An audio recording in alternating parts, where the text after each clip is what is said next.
here sometimes. Oh. I mean, today's been the warmest day it's been for probably a couple of weeks. But Hi, everyone, and welcome to Angels in Action. I did not know we were going live. yeah, Yay! It's Susie and I back. Susie, Antara, and myself, Larkin. Welcome to Angels in Action, everyone. And thank you for tuning in and joining us today. So we're going to be on for just about an hour today to share wisdom and readings and guidance from spirit, including your spirit teams. That means spirit guides, angels, loved ones, including animals that have crossed over, and you know, all the great teachers and you know, beings in spirit that are there to support, love, and guide you. Susie, how are you today? You look fabulous. Excellent. Thank you very much. Yeah, I'm really good. I was just trying to check that we were live on Facebook, but for some reason my phone's frozen in. I believe we are. I am gonna while we're getting warmed up here, guys, I'm going to trying to get my angle right. I'm going to remind each and every one of you that this is a sacred hour with Susie and myself, where we hold space for you to connect more closely with spirit and your spirit team. And one of the things that we both love and have made a part of our lives is creating an environment, a space for us to do this work. Inner, you know, it's inward and outward. So for me personally, I always have a couple drinks. I have an herbal tea downstairs I have to get. And I like candles and incense. You guys can have crystals. Make sure it's quiet. Leave all your extra baggage at the door and just allow yourself to get in your center with us. Hi, Tanya, and enjoy this time together. So things can better flow to you. Mine's sort of all behind me, my little crystal and plant altar, and yes, plants. I've got wax burning in, lovely, beautiful, smelly wax burning in the palm thing. Oh yeah, and essential oils and things all around. Let me just see if I can. I have to work out. I can never work out my right from my left. Well, I know. I've actually switched mine around a couple of times. I can't tell which one's better. Oh dear. But so yeah. So yeah, whatever works for you guys. Your power's out. You're sitting outside. You know, that's my favorite place to do these from, Tanya. Yeah. Too hot today for that for me, though. It's 94 here. So, and Susie's got cold weather and I've got hot weather. Send it this way. I mean, it's middle of July, and I think for the whole of July so far, it's rained nearly every day. And it's even got that cold on an evening that we've either been wrapped up in blankets or gone, we'll put the heating on for an hour just to warm up. See, that's what I remember while living in Scotland. That was,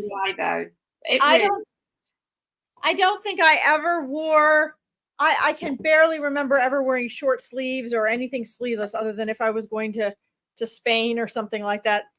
I was always cold over there. So even if it's not cold, it's because it's damp. You know, it can be damp.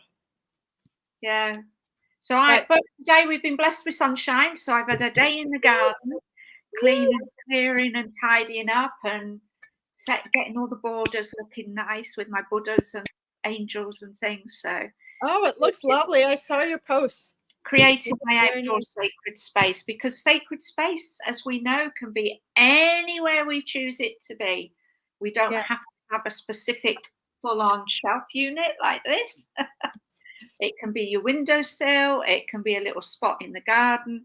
I've even had friends who, because they traveled a lot, they'd have a little tiny sort of like suitcase, and inside would be all their little altar bits that they would then take out and put out on the side when they went wherever they were staying.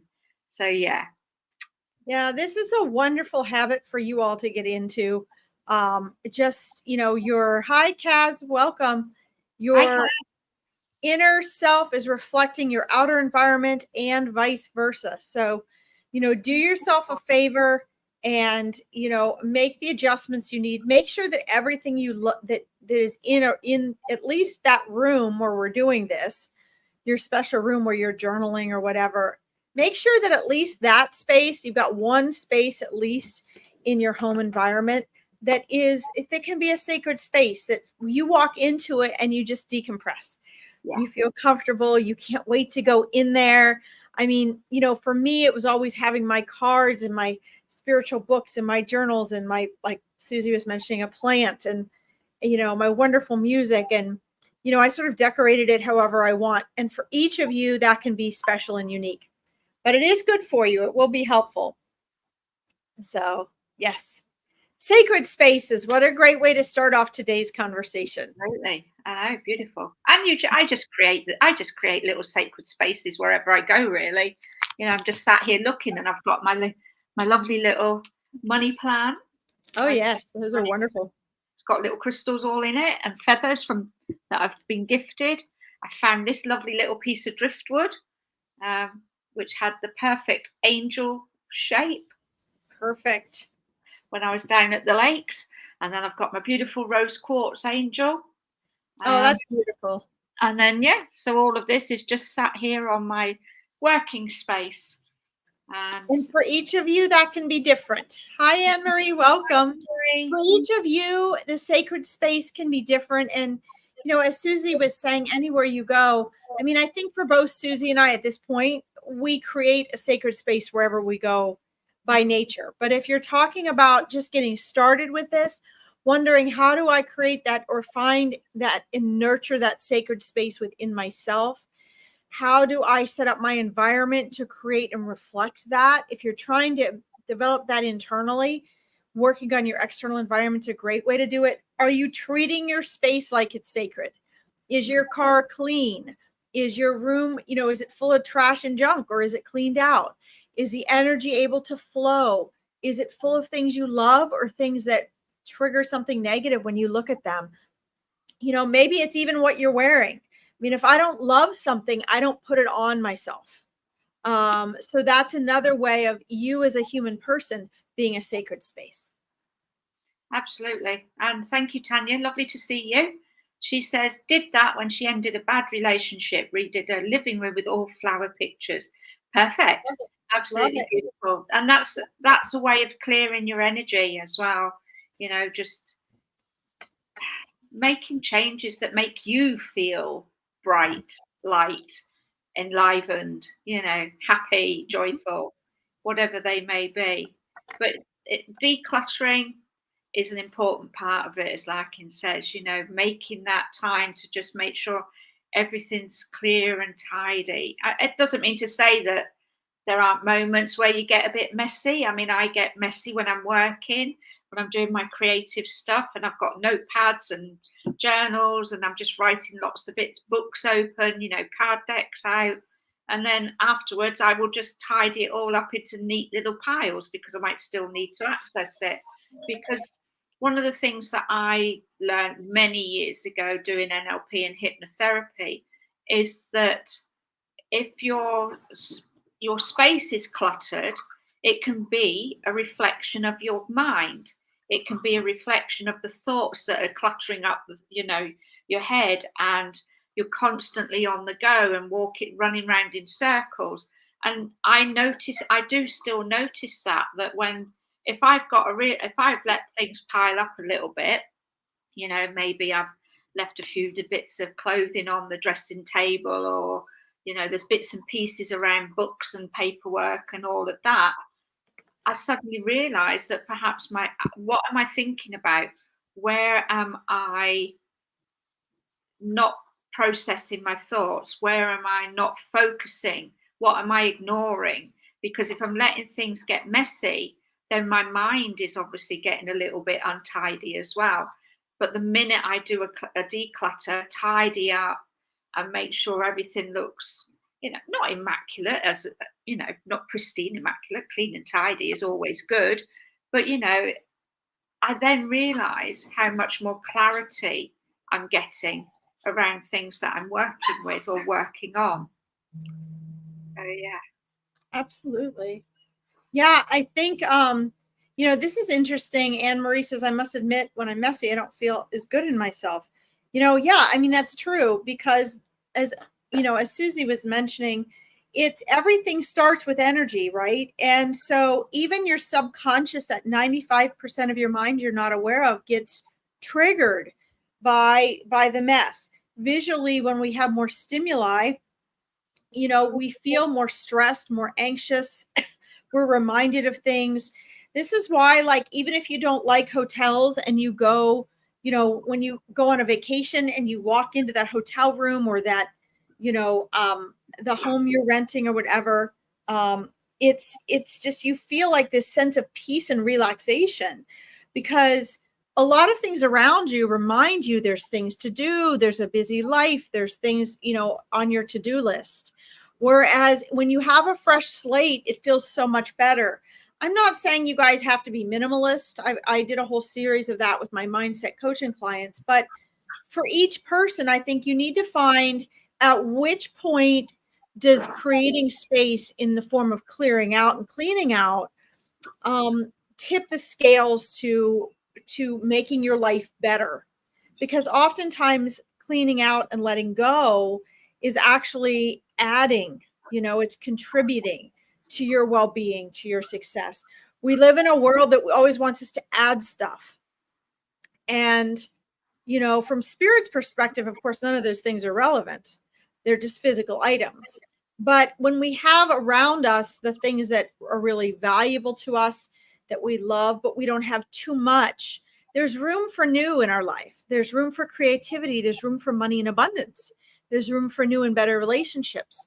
There's room for healing and health. So, you'll find, I've had several clients that have like lost everything in a flood or in a fire or in a divorce. And at the time it was totally traumatic. Hi, Allison Erickson. It was totally traumatic. But as time went on and they got to start fresh and anew, they mentioned to me, this is something I would have never done. I would have never let go of all these old things. So I had some new space to start over. Hey, Alice. Yeah. And I mean, that reminds me of going back, oh, goodness me, how many years now? Well, I lose track. But anyway, quite about 10, 15 years ago now, maybe even longer, I went through bankruptcy and I had a big 4-bedroomed house. I had 2 cars. I had a lovely house. I'd only really recently bought the house. At about a year. We'd been there about a year when this all happened. And it had the most amazing garden. It was huge. Absolutely loved it. I'd put a conservatory on it. I had all sorts of plans for it, but circumstances changed that. But one of the things that came to me in that time was that I had to let go of everything. I was able to put a couple of bits of furniture away in storage, take a bed and a few bits to my parents' house where I went to live. And then it was just our clothes and everything else went. But as I let go of each thing, either giving it away to charity or, selling a few little bits and pieces here and there, I realized how attached I'd become to these things and how that attachment just didn't serve me. It made me almost to the point of feeling ill. And these were all realizations that came along as I moved through this process of taking everything away and giving it away, to the point that the actual big aha moment was everything we have around us is material. We are energetic beings. We are an energy field. We go off when we go back to the world of spirit or wherever you believe we go, we return to energy and we take nothing with us other than the vibrational energy that we've learned to live with or become. And for me, that's very much about the energy of love. And that's a whole different, game plan and story we can go down with that one. But it was this realization that I didn't need to be attached to everything. Yes, there's nothing wrong with having beautiful things around you, and buying things. It's about leaving behind the energy of the attachment to those physical things. And when you're not attached to them, life just feels different. There's no pressure on you to buy anything, to want to have the next. I mean, I was somebody who wanted the next, if there was a new gadget on the market, I wanted it, and it didn't matter how it came about, whether it was through credit or loans or whatever, I would buy it. And the same with things for my children, if they wanted something, I'd buy it. And I never gave it a thought until this all occurred. So I guess what I'm saying is, don't be attached to the material. Love what you've got, be grateful for what you've got, but also have no attachment to it. Because then when you have to let it go for whatever reason, there's no discomfort or pain with it. And there's no being upset about it, because in the reality of it, when you've let it go for whatever reason, if you're meant to have it, it'll come back. You know, I went and lived with my parents. I was there for 8 months. When we moved into a house which we got to rent, we moved in with 3 beds, a couple of chairs, and that was it, you know. But within a space of, I would say, 3 months, the house was fully furnished again, because people would ring me up and say, "Oh, Susie, we've heard you've moved. Would you like this? Or I've seen this available. Do you want to," you know, and some things I got at a really bargain price, other things I got for free. But I eventually had a fully furnished 3-bedroomed house.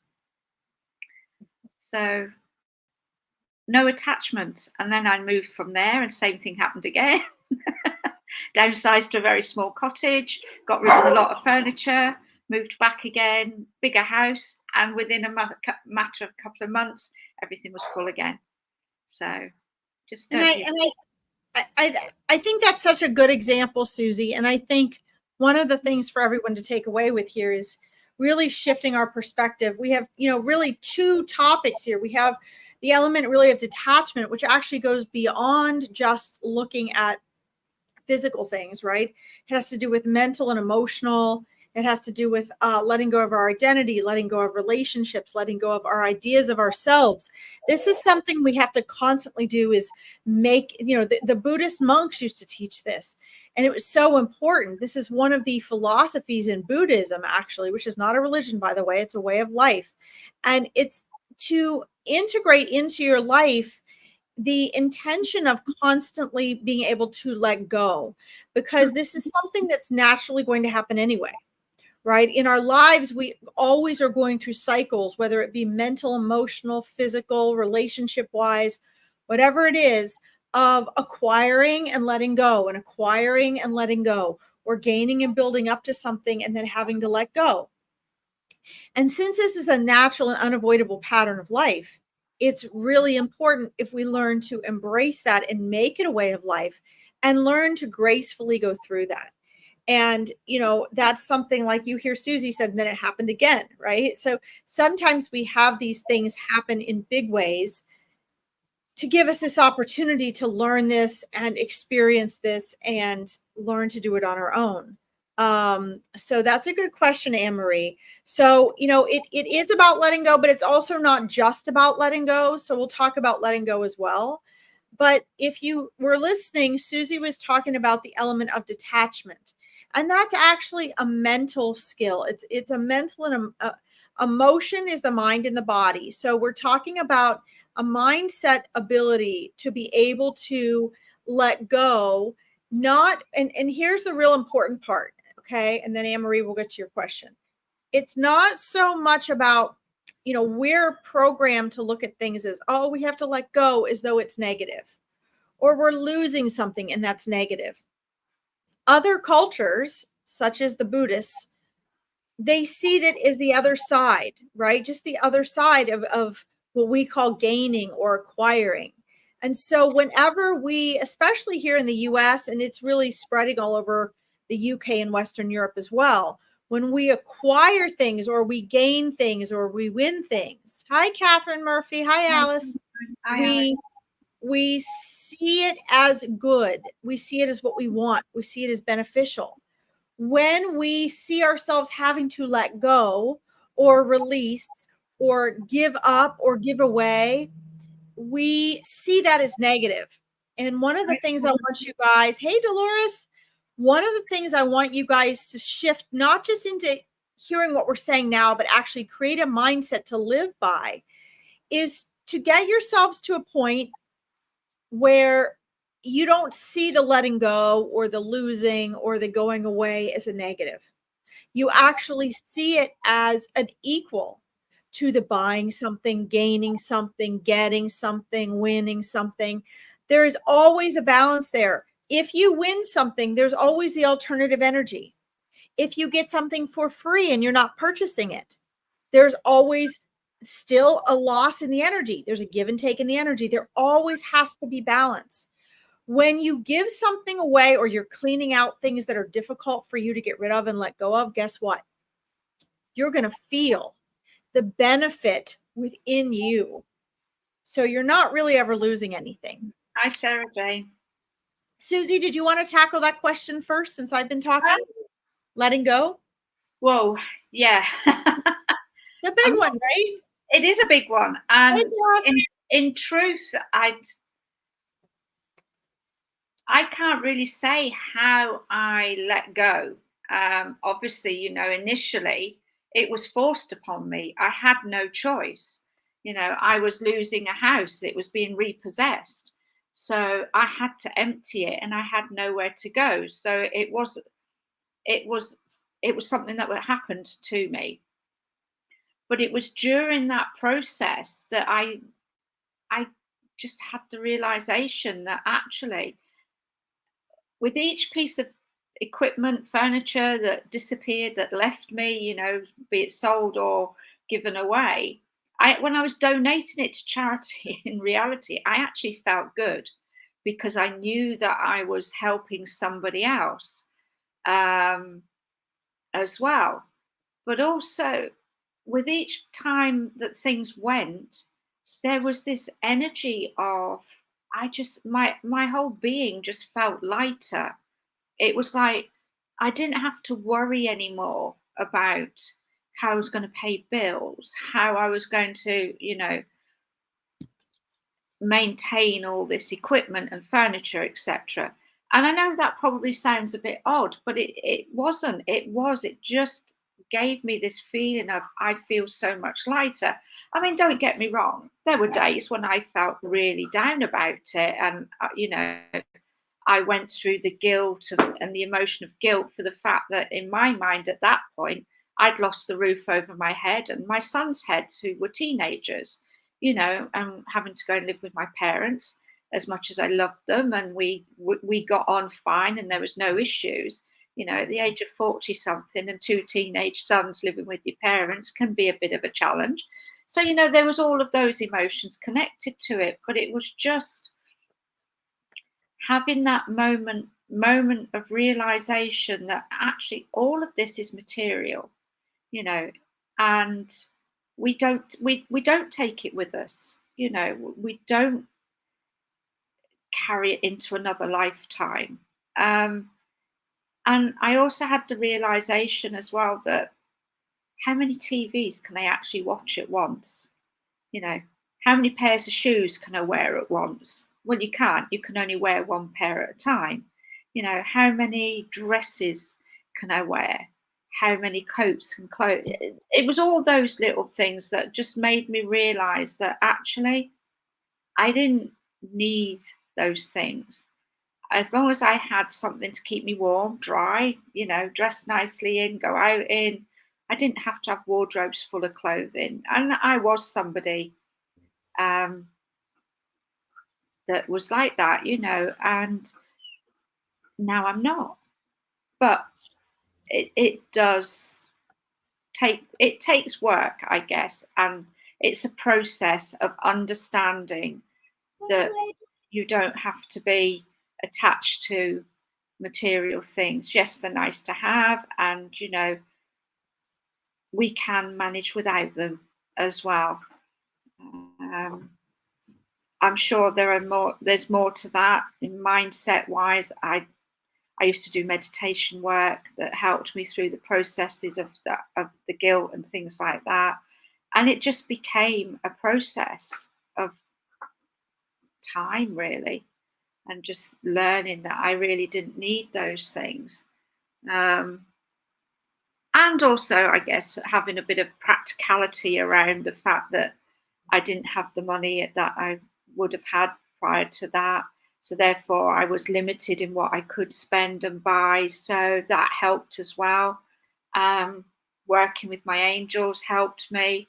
And I'm sure there's more to it than that, which Larkin can help share about as well. But for me, it was more that it just came in as a thought. And it was like this. It was a light bulb moment. It was an aha moment of realizing that when you're not attached to the material things, you live a much better life. And that was what came in for me. And that's how I learned to let go, I guess.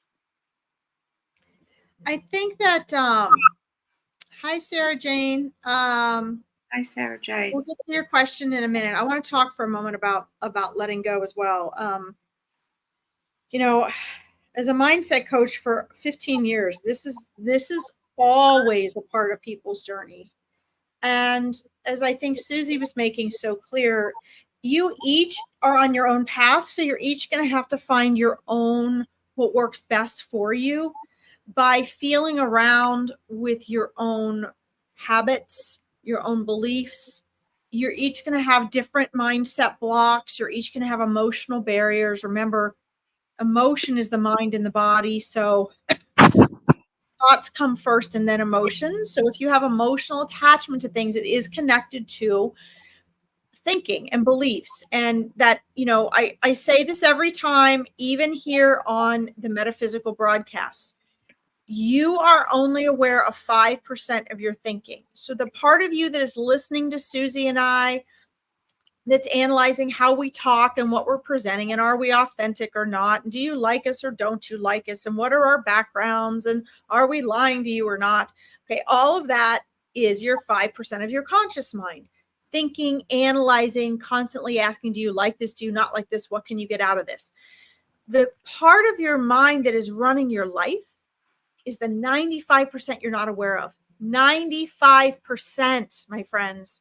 So everything you ever heard, been exposed to, been told, observed by other people, been influenced and brainwashed by, read, maybe heard in a song you listen over and over and over and over and over to, that's brainwashing you and you don't realize it, that is what's creating your life. So when we're talking about letting go, it always starts with energy. It always starts with the energy of our thoughts and beliefs, which are just repeated thoughts. Okay. So I'm going to say this, and I'm going to leave it as it will, and you guys can do what you want with this. What makes letting go seem so hard, what makes anything difficult and challenging in our life, is always our thoughts. As Eckhart Tolle teaches in The Power of Now and in Stillness Speaks, which are books that are consciously written, just consciousness to consciousness. It's what all my coaching clients are required to read. He identifies that the ego is synonymous with thought, which is synonymous with resistance. And resistance is what gets in the way of your life all the time. Okay. So when we learn to recognize resistance and let that go, everything else is not a struggle. It doesn't mean hardships don't happen. It doesn't mean our life is perfect, although it is, we just don't see it. It doesn't mean we don't have struggles, because we're here to learn and grow. Okay. But in the struggle, in the challenges, in the difficulties, everything is perfect. That's what you're here for. Okay. So when we talk about letting go, what we're really doing is we're having to overcome. The reason it seems so hard, Anne-Marie, is you have to overcome your mind, your thoughts, your ego. When you learn to be present and in the now, you can do that like this. It becomes an easy habit. Okay. So what happens when I let go of this pen? It's gone. I'm going to do that again. This is all you have to do when you let go. That's it. So why is the easiest thing, most simplest thing in the world so hard? The only thing that keeps me from dropping this lipstick, this lip gloss, the only thing is my not wanting to let it go. The only thing that prevents me from doing this is whatever I'm thinking that makes me hold on to it. So the only thing that makes letting go hard is your thoughts and your beliefs and your habits. Okay. Your work is the inner work. And sometimes it's just the action. Sometimes it's just 5, 4, 3, 2, 1. Sometimes it's like what Susie and I both had to do at times in our life where we were forced to, we didn't have a choice. You know, if somebody gets a divorce and everything's taken or their house floods, they don't have a choice. Okay. My sister was cleaning out my parents' house, and she was kindly storing a lot of things for them that they needed to go through in the basement where she's living. And guess what? All of our stuff, childhood stuff of mine, things I'd stored from college, things my parents had had from the time they got married, all gone because it was completely flooded. And it was tragic and unbearable. I mean, there's things I wanted to keep a lifetime in there that meant a world to my parents, that were from people that are no longer with them. They're the only thing they had from those people. But with that, there was also a sense of peace, like Susie was talking about, a sense of relief. Guess what? Now there's no choices to be made. It was done. There was nothing we could do about it except have to accept that that was a loss, but it was also a gain. Okay. So I think that's important. Keep this in mind, guys.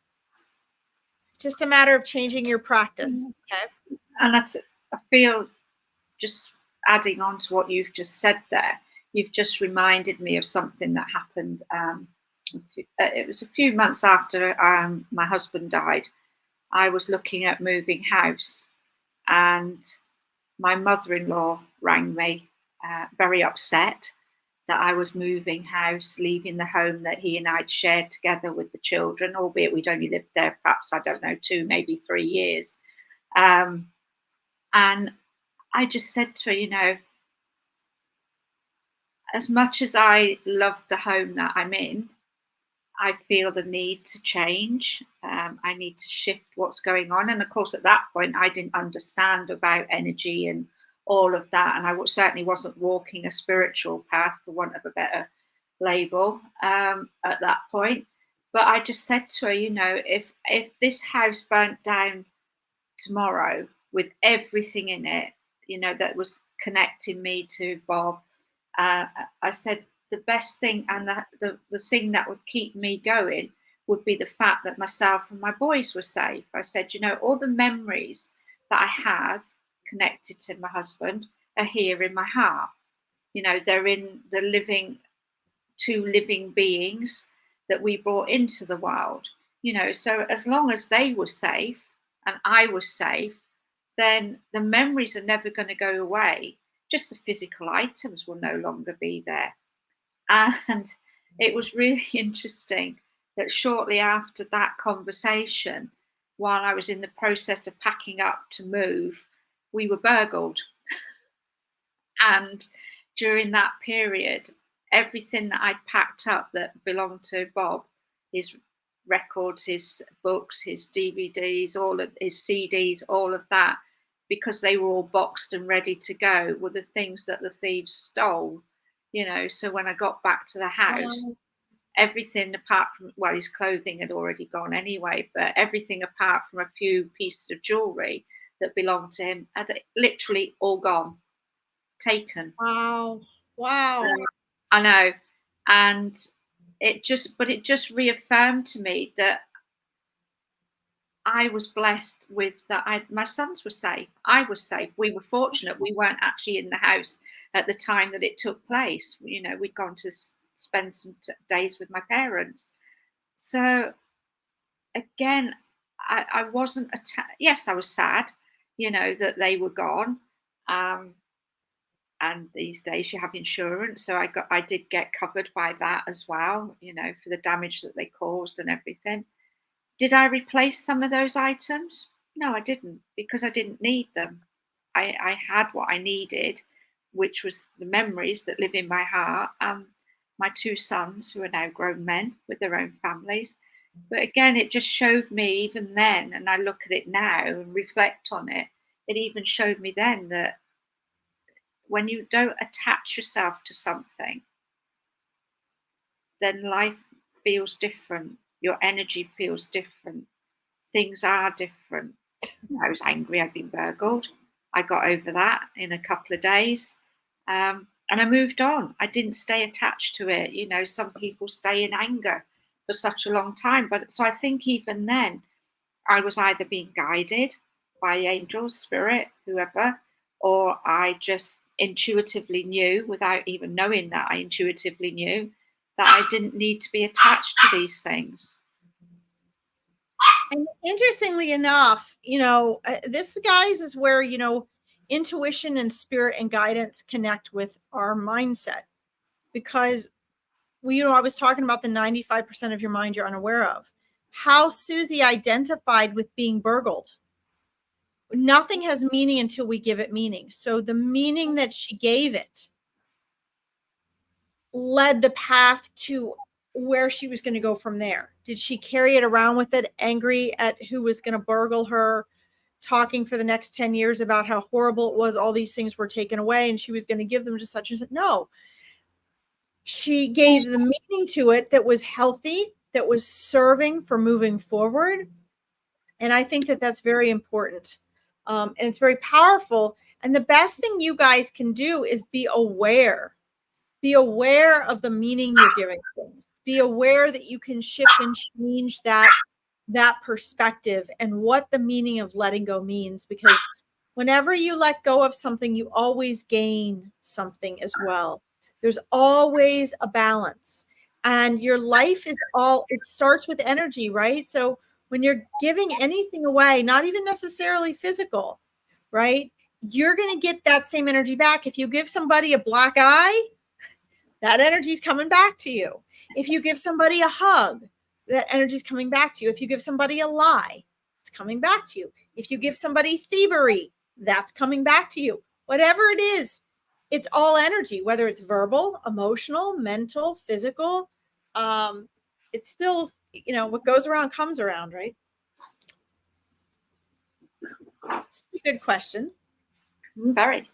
Sorry, I've got a puppy that's having a mad 5 minutes. It's just dragged his food bowl into the living room. Oh, fun! Fortunately, it was empty. That's good. So, yeah. So if you hear any squeaking and squawking in the background, that's what it is. Yeah, it's okay. So Sarah Jane, how do you, and again, this is a lot more your question, Sarah. I'm going to read it for everyone. It's a lot more complicated than just we can answer here, but we can give you guidance and pointers, both mindset wise and spiritually. Okay.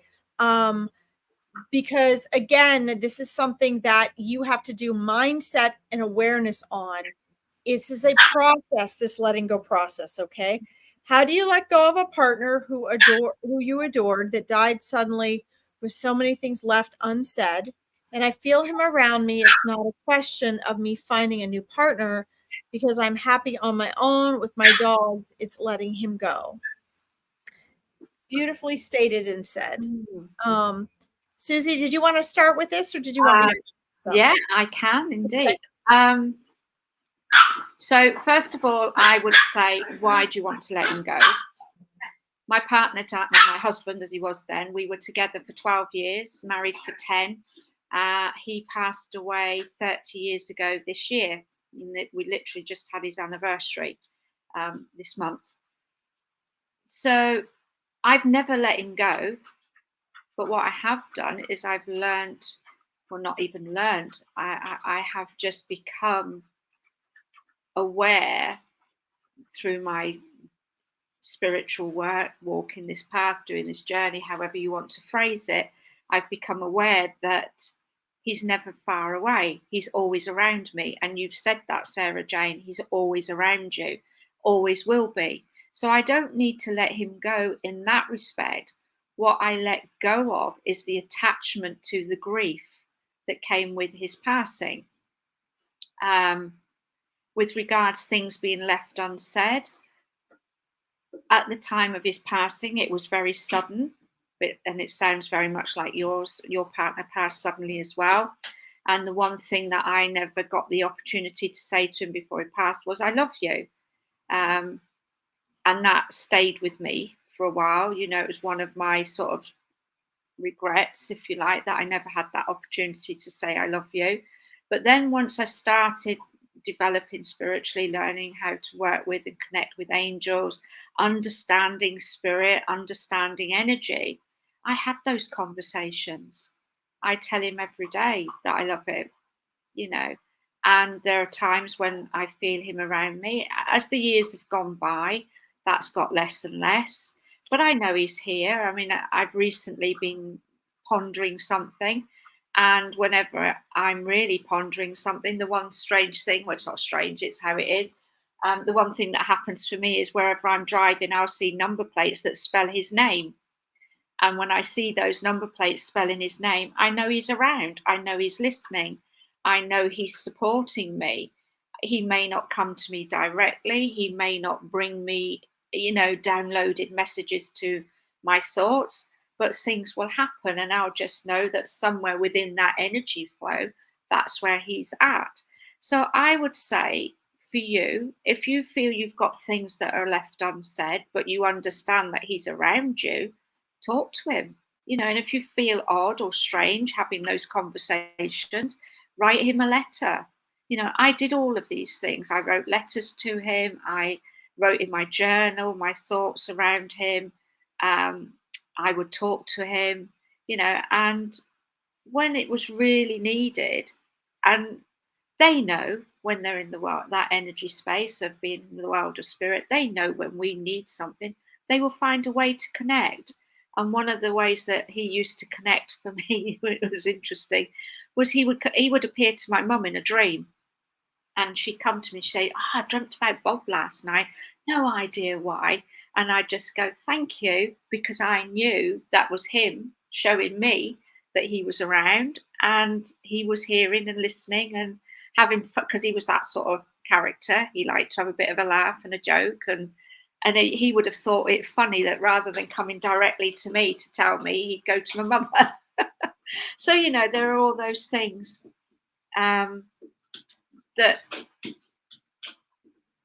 happen, and you just have to be open to hearing and listening and knowing when these things. So other times I would hear his favorite record being played, somewhere out in a supermarket, or I'd turn the radio on in the car and it would just come on. So it's always little things like that I would acknowledge as his way of showing me that he was about. So yeah, you don't need to let go of him, and you can talk to him still in whatever way that works for you and helps you. So I hope that's helped. Yeah, so I think that's so perfectly said, Susie, and you have such perfect example to go with that. I think that one of the reasons Susie and I do this broadcast, and I know one of the reasons I focus so much on before and after our lives here with people, is to make it more commonplace and understand that this is only a short pit stop that we have, that to your loved ones on the other side, including animals, we're only here a split second. So, whether you like to hear this or not, they don't miss us. They don't ever miss us because they have a broader perspective. As soon as they're back on the other side, they know why we're here. They remember why we're here. They know that they came and went at the perfect time. They understand this is only a split second because, your partner is now outside of time and space, right? We're inside the time space experience, and your partner's not. So it's, we have been taught and grown up, no matter what spiritual beliefs or religion you've had, we're all influenced by the people around us. And it's commonplace, for example, on Facebook, I don't ever say to people, I'm so sorry for your loss. I can't make myself do that because there is no loss. They haven't gone anywhere. If anything, their experience is better off than yours. They're not sad. They're not mourning you. They're not upset. They don't have any regrets. They're not jealous. They're not angry. They are joyful and celebrating the life you're living now, the time they were here, and getting back to their true eternal selves and seeing the bigger picture.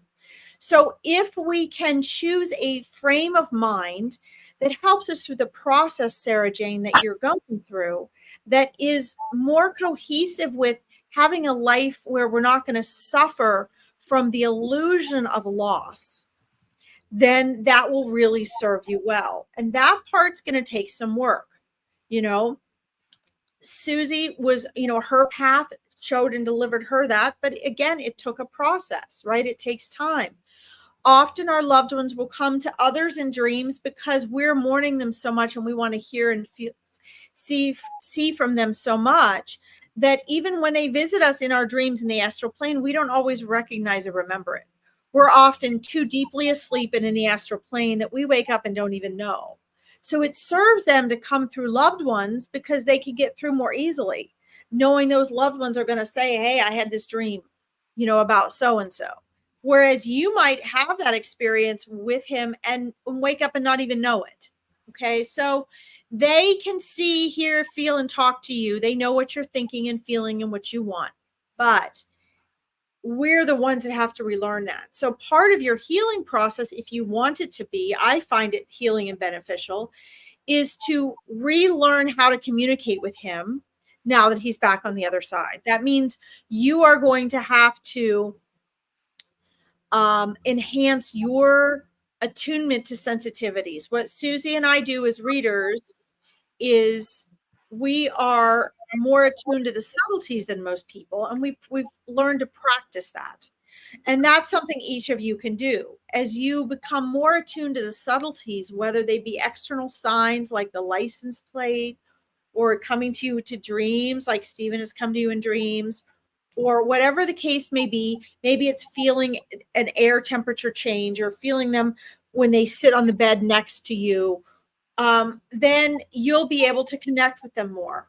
The other thing I want to mention is that, you know, just because a loved one passes on and you're not interacting with them all the time, like Susie was mentioning, you know, it's maybe less now that she interacts with Bob than maybe she did in a maybe a more of an interactive, communicative way. It's because she doesn't need him to do that.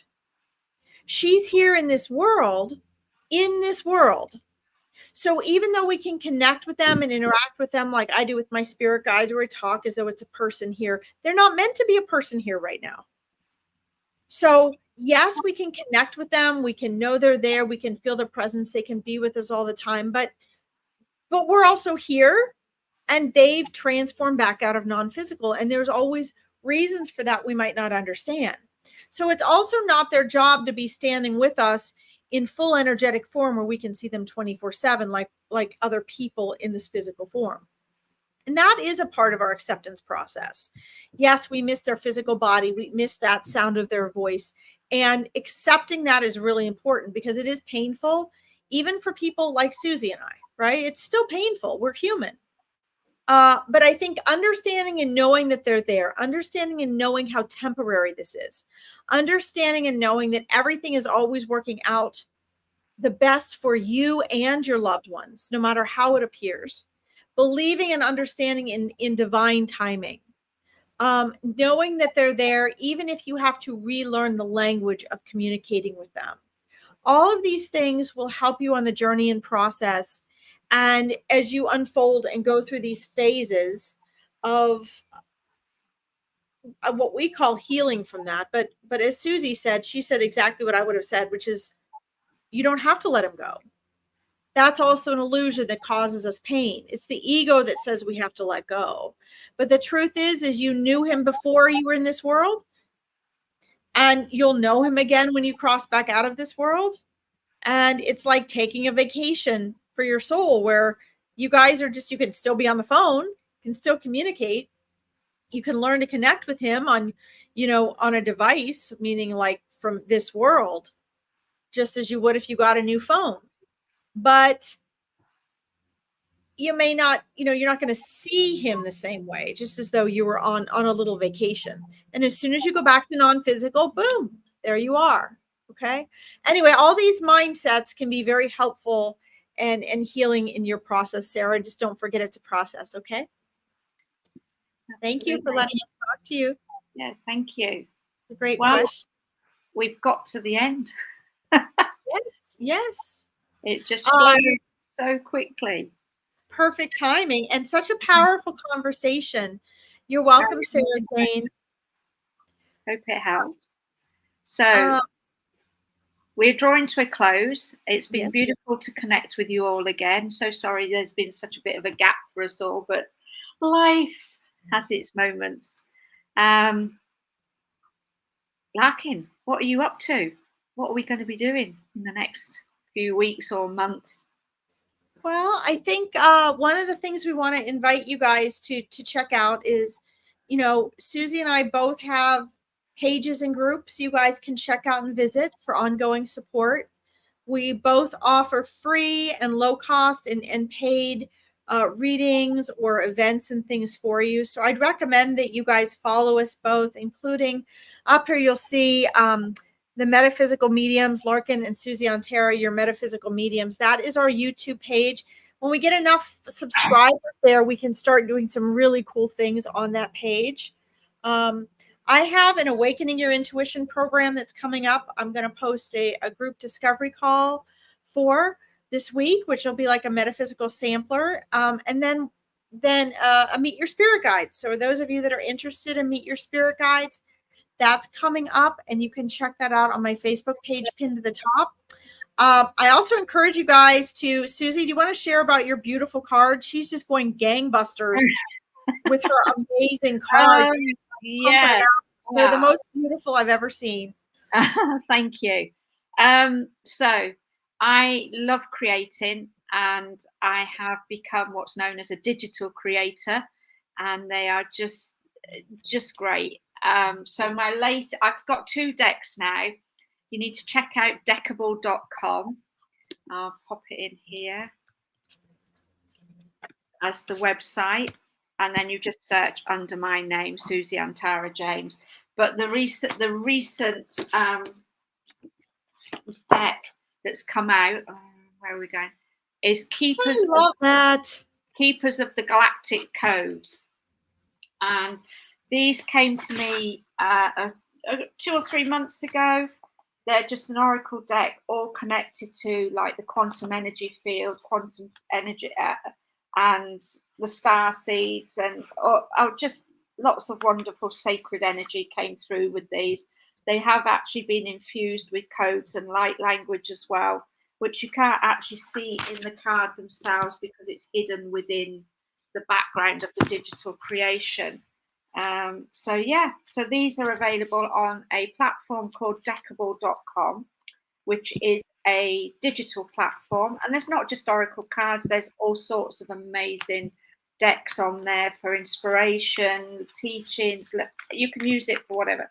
So if you want to check it out, just go to deckable.com. You actually get 3 days to trial a deck when you register as well. So if you want to trial one of my decks, either search under Susie Antara James or look for Keepers of the Galactic Codes. And the other one is called The Whimsical Witches. So if you're into like witchy fun things, it's a quirky little card deck filled with witches, words of inspiration. It's also connecting you to the runes as well, so it gives you some runic information. These cards themselves have are connected to numerology as well, but it's the messages that came through with them that are amazing. So Susie, are these a physical decks they can order, or are they just digital? These are just a digital deck. Okay. So they're available on deckable.com. The idea of them being a physical deck is in the pipeline. What I would need to do would be to pre-sell them to get them printed. If anybody is interested in a printed deck, if you check them out on deckable.com, see what you think. You get 3 days, you download everything for free. You get 3 days to trial the deck. And if you don't like it, you don't buy it. If you like it, you buy it. Bye, Natalie. Love you too. Thank you. And if you are interested in a physical deck, drop me a message. I'll put you on the wait list. There's also a second deck coming out called, well, at the moment I've called it the Sacred Pantheon, and it's Hindu gods and goddesses. And again, this is in creation. I've had these printed just as a test, but there's like Shiva, Brahma, Ganesha, Rama, Lakshmi, Kali, Shakti, all the lovely Hindu gods. I love it. So they are actually still in the creation phase, but again, they're on a wait list if you want to have a printed deck of those. So yeah, so I would just say start with deckable.com, get a 3-day free trial and see what you feel with the cards. Pick a number between 1 and 38, Larkin. 1 and 38? Yes. 44. Oh, whoops. I love the number 4. Okay, how about I already had that in my head. I'm like 44. How about 4? I love the number 4. Okay, 1. So you have chosen sacred, and I will read it because I'm sure this will be a lovely message for the group, seeing as we started with sacred space. Yes.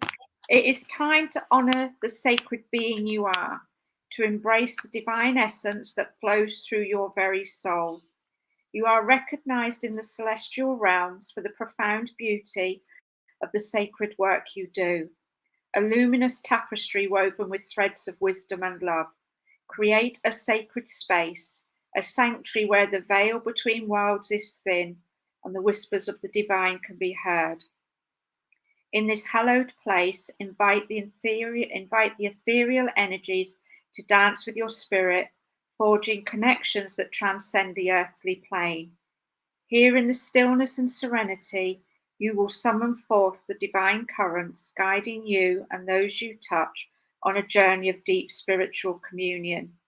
Embrace your role as a keeper of this sacred space and let the light of your sacred work shine ever brighter, illuminating the path of divine connection for all who seek it. And I can't imagine a more perfect card for Larkin than that one. No, it's perfect. I think it was my spirit guides going 4, 4, 4, 4, 4, 4. I'm going 4 what? Okay. So they're available. I've also put together, I have my little angel toolkit. I've revamped it slightly. So now you get the selenite chakra clearing plate. So you can use this to cleanse your crystals, anything that you've got, a piece of jewelry, whatever, if you feel it needs a bit of a cleanse, an energy cleanse, you can pop it on there. This one is particularly for the sacral chakra. So you get a rainbow tourmaline chip bracelet, you get a smudge stick to do your cleansing, you get this lovely little tube of bath salts, and this one's called Energize, and it has lemon, ginger, and orange essential oils in it. Sounds heavenly. You get a little sacral oil as well, and that has mandarin, patchouli, and ylang ylang. You get a little empty rose quartz bottle, and it's a roller ball, so you take the ball out and you fill it with your own perfume or your own oil. And these were going for £50. I'm now doing them for 40, including postage, whether that's in the UK or abroad. So yeah, and you get lots of other little extras in there as well. But I've only got 5 of these available. So I've got one for the root chakra, one for the sacral, one for the solar plexus, one for the crown, and one for the third eye, because the heart and the throat have gone. So they're available, and these are a great way to start off your angel altar, your sacred space. You use this lovely bath salt to create a sacred bath for yourself along with your oil, and they're a lovely way for you to start your connection as well. And then you get to wear your bracelet. So they're available. And it's a wonderful gift, guys, too. If you want to give someone that as a gift, it also makes a wonderful gift. Absolutely. And I've created a lot of little cards to go with it. I call them cards. They're more like photographs, but it gives you all the basics about essential oils, angel altars, meditation, anything connected to and associated with that particular chakra, that all comes in a card form. And for these purchases as well, you will get a free mini reading with me as part of the purchase. You'll get like a little voucher in the box, and then you'll just be able to contact me and say, I've got my voucher, can I have my free reading? So that's an absolute bargain for £40. It is totally, guys, don't miss out on that. And again, it's sounding like a really beautiful gift too for people. And then my group, Susie Antara Creative Academy, is available as a membership where we can continue conversations like this. You get to learn about meditation, crystals, all sorts of things, journaling. There's little freebies come available in the group as well. And the membership for that is £22 a month. And Larkin, I believe you've got your group as well, haven't you? I do. What I actually did was I wanted to kind of filter out to get more like-minded people in the group. Okay. So I am now, in order to get in the group, I'm going to connect that to the Awakening Your Intuition program, which is a very low-cost 12-week program I'm testing out. Susie and I have a bigger program we would like to do together. So I have a small program I'm putting together called Awakening Your Intuition. And the people who join that will get to be a member of the group that goes with that. And we do similar things as to, what Susie's talking about there. It's a little sampler of different aspects of metaphysical work, so people can see what works best for you. You guys need to, Susie and I both are really big on this being authentic work. And if you can get an authentic taste in working with one of us or both of us of what these different areas of metaphysics are, so you know what you really resonate with, what you really enjoy, what really works for you. And the Awakening Your Intuition group is about that. And I will be posting, we're going to do sort of a little group, discovery call together, so people can learn more about that. And then again, a great way to start, guys, is if you want to do, Anne Marie was on my last Meet Your Spirit Guides. That's another great place to start. But I have all my stuff posted on the top, pinned to the top of my Facebook group. Or you can find me at larkinsreadings.com. Either way, Susie and I want to make sure there's a lot available for all of you in your journey, so you guys can make this a way of life, not just something that you do once a week and then jump back into struggling with your lives. Okay, we want you guys to have some practical spiritual guidance. So that's why we're here. Yeah, right?